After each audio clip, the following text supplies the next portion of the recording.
Maayong adlaw ninyo guys, naunsa naman itong crayfish na naman ni power. Bitaw guys, karong adlaw day napangwartahan na sago sa Shopee.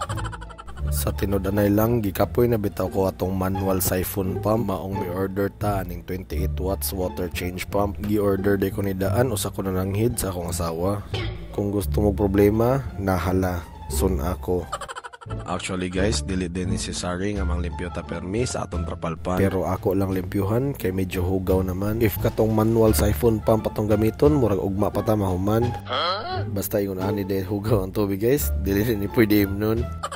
Anyway guys, gawas na siya handle, taas pod niya yung power cord, so nindot kay siya gamiton. 28 watts ni siya guys, so ingon ani siya kakusgan. Mao din niya mga accessories included sa package. Kaya kayo nimong paliton for less than 1,000. A very small price to pay para sa imong convenience. Pila lang ka minutes, ingon ani na kalimpyo ang atong trapalpan. Since wala man ko'y hose, kanira po akong igamit pag refill sa atong water.